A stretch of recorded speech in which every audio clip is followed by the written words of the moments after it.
تمام تعریفیں اللہ تعالیٰ جل مجدہ الکریم کے لیے، درود و سلام نبی اکرم نور مجسم شفیع معظم احمد مجتبیٰ جناب حضرت محمد مصطفیٰ صلی اللہ تعالیٰ علیہ وسلم کی ذات والا صفات کے لیے حمد و صلوات کے بعد، عزیز دوستو، بزرگوں اور بھائیوں، انسان کھائے پیے سوئے جاگے تو اس کے جسم کی ضروریات پوری ہوتی ہیں، لیکن جب وہ اللہ کا ذکر کرتا ہے، نماز پڑھتا ہے، دعا مانگتا ہے، استغفار پڑھتا ہے، درود و سلام کے گجرے پیش کرتا ہے، تو پھر اس کی روحانی ضروریات پوری ہوتی ہیں۔ آج جس زمانے میں ہم وقت گزار رہے ہیں، لوگوں کی جسمانی ضروریات پوری کرنے کے لیے، غذائی ضروریات پوری کرنے کے لیے بہت سارے بندوبست کیے جا رہے ہیں، لیکن جتنا لوگ اپنی ظاہری ضروریات میں خود کفیل ہوتے جا رہے ہیں، اتنا ہی زیادہ وہ روحانی طور پر کمزور ہوتے جا رہے ہیں۔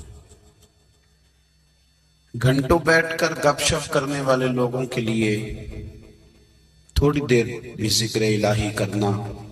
مشکل ہو جاتا ہے۔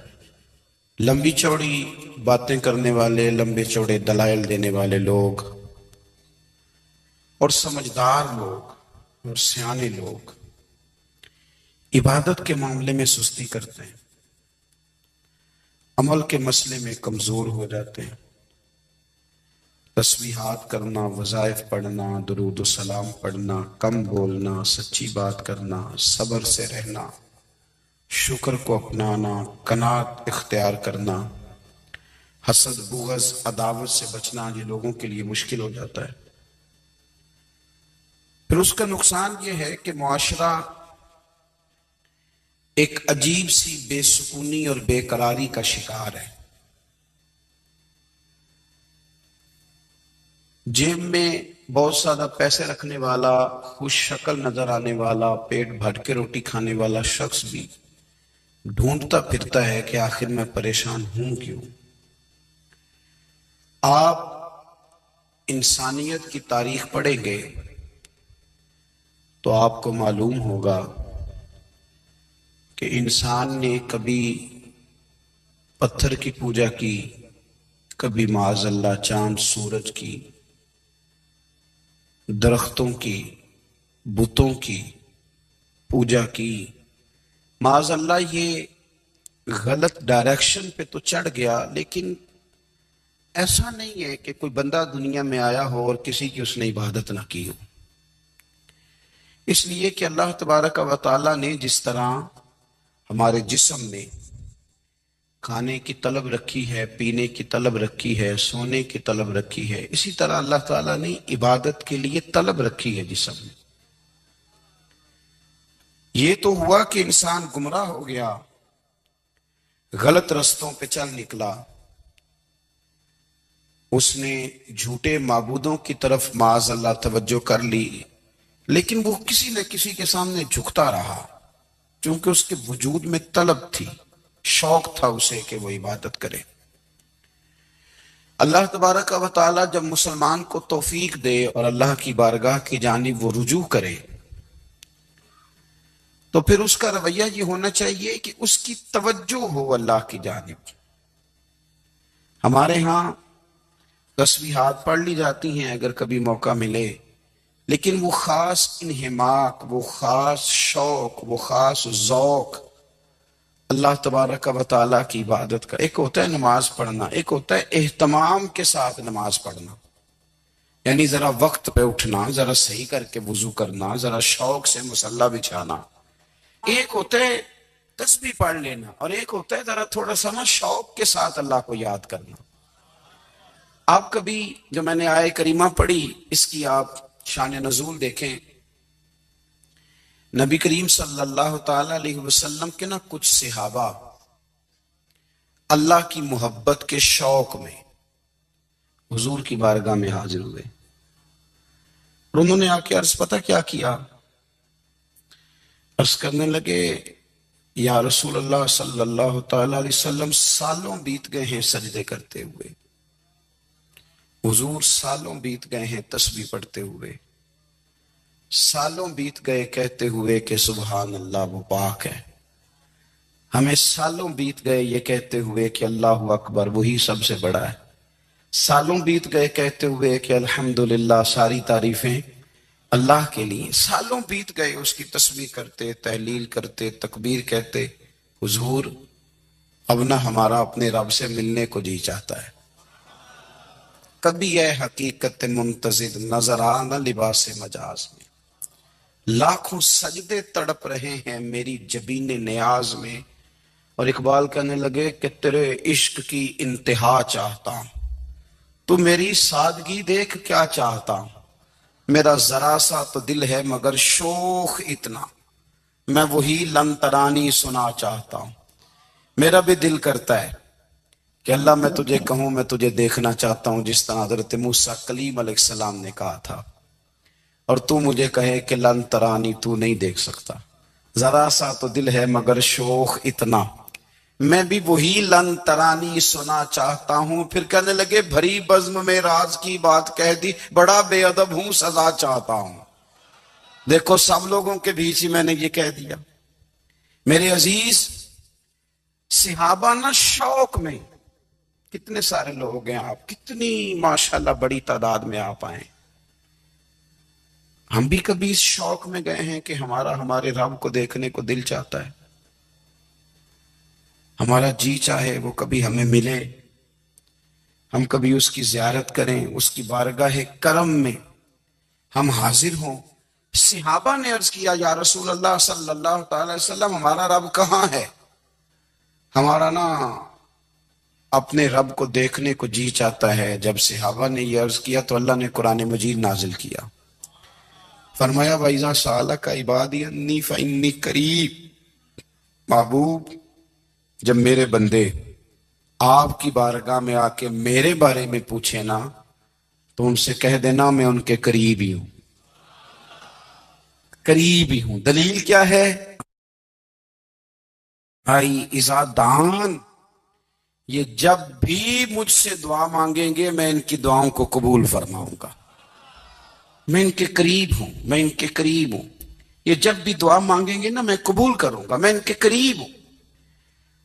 اللہ تبارک و تعالیٰ کے بندے اللہ سے محبت کرتے، رب کی بارگاہ میں جھکتے، اس کو اپنے دکھ سناتے، اس کے پیارے محبوب صلی اللہ تعالیٰ علیہ وسلم کا وسیلہ لے کے اس کے حضور حاضر ہو جاتے، پیشانیاں سجدوں سے روشن ہوتی۔ ہم نہ ہر چیز کے لیے وقت نکالتے ہیں، ہر چیز کے لیے، لیکن عبادت کے لیے وقت نہیں نکالتے۔ ہر شے آباد ہے، ہر شے، ہماری فیس بک بھی آباد ہے، واٹس ایپ بھی آباد ہے، ہمارے ٹویٹر بھی آباد ہیں، ہماری ہر چیز آباد ہے، سب سے کم آباد ہمارا مصلی رہ گیا ہے، سب سے کم۔ وہ لوگ اب ڈھونڈنے سے ملتے ہیں جن کی بغل میں مصلی ہوتا تھا۔ میرے بھائی آپ کتنا کو دنیا کے پیچھے بھاگو گے تھکا دے گی، کتنا دولت کے پیچھے بھاگو گے تھکا دے گی۔ آپ جب اپنی زندگی میں جمع تفریق کرو گے نا تو مرتے وقت احساس ہوگا کہ سارا کچھ تو لوگوں کے لیے کیا، اپنے لیے تو کر ہی کچھ نہیں سکے۔ اور ہم عبادت کے معاملے میں بہانے بازی بھی کرتے ہیں، ہم کہتے ہیں اوہو رزق کمانا بھی تو عبادت ہی ہے نا، تو میں حلال روزی کے لیے جا رہا ہوں یہ بھی تو عبادت ہے نا۔ میری طرح کے لوگ کہہ دیتے ہیں کہ میں سویرے اٹھ کے مدرسے میں کچھ اسباق دیکھتا ہوں تو یہ بھی تو عبادت ہے، میں بیان کرنے کے لیے مطالعہ کرتا ہوں تو یہ بھی تو عبادت ہے نا، اتنے لمبے سفر کر کے ملک میں دنیا میں گھومتا ہوں تو یہ بھی تو میں عبادت ہی کر رہا ہوں۔ اب اسپیشل نفلوں کے لیے وقت کس طرح نکلے،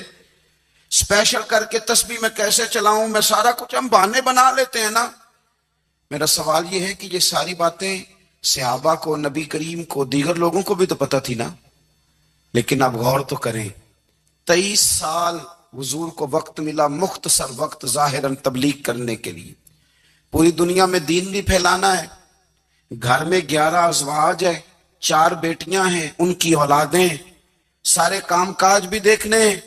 لیکن سیدہ طیبہ طاہرہ حضرت عائشہ صدیقہ رضی اللہ تعالیٰ عنہ فرماتی ہیں سارا دن تبلیغ کرتے، ہر غلام کے دکھ سنتے، گھر میں آتے تو اپنے گھر والوں کا خیال کرتے، کام میں ہمارا ہاتھ بٹاتے، قربان جاؤں کہتی ہیں زمانہ سارا سو جاتا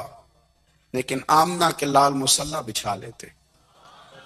دنیا سو گئی، ساری سب سو گئے، جو خدام تھے، وہ جو غلام تھے، وہ سو گئے۔ صحیح مسلم میں لفظ ملیں گے، سیدہ پاک فرماتی ہیں او میرے نبی کے غلاموں، میں نے یہ رنگ بھی دیکھا ہے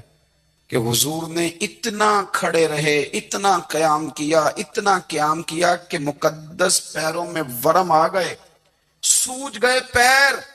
اتنے بڑے۔ دل پہ ہاتھ رکھ کے نہیں بتا سکتا کہ میرے کبھی نماز میں پیر سوج گئے ہوں، کوئی نہیں بتا سکتا۔ بچوں کی روٹی کماتے تھک گئے بات الگ ہے، ہم سیر کرنے گئے تو تھک گئے بات الگ ہے، لیکن عبادت میں یہ بھی تو مسلم شریف ہے نا، یہ بھی تو دین ہے نا، یہ بھی تو حضور کی سنت ہے، یہ بھی تو وہ چیز ہے جو کریم کی آنکھوں کی ٹھنڈک ہے۔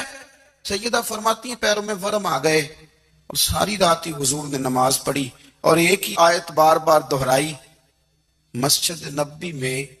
بلال حبشی نے فجر کی اذان دے دی اور حضور ابھی مصلی پہ تھے، کریم فارغ ہوئے، میں نے عرض کی یا رسول اللہ صلی اللہ علیہ وسلم آپ کے تو صدقے اللہ اگلے پچھلوں کے گناہ معاف کرے گا، تو آپ اتنی آہوزاری کیوں فرماتے ہیں؟ آپ تو شفیع ہیں، آپ تو انبیاء کے امام ہیں۔ تو حضور نے فرمایا عائشہ تم نے گنوایا ہے نا میرے اللہ کی مجھ پر کتنی رحمت ہے، افلا اکون عبدا شکورا،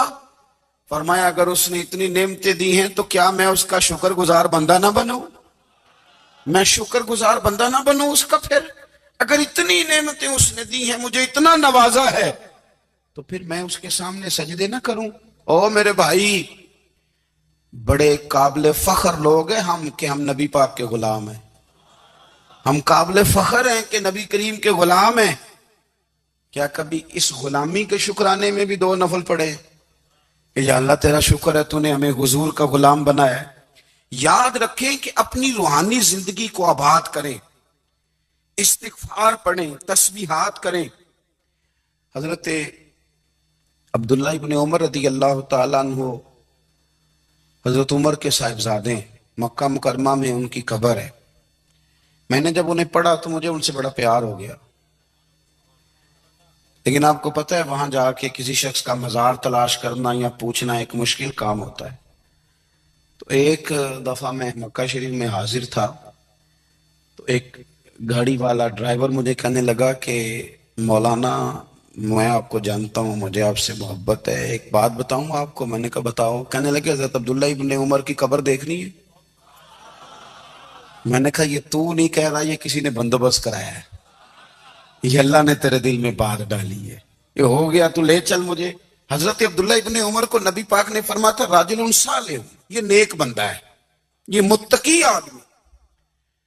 حضرت عبداللہ ابن عمر رضی اللہ تعالیٰ عنہ سیدنا فاروق اعظم رضی اللہ تعالیٰ عنہ کے صاحبزادے ہیں، اور ان کی ہمشیرہ سیدہ حفصہ رضی اللہ تعالیٰ عنہ حضور کی زوجہ محترمہ۔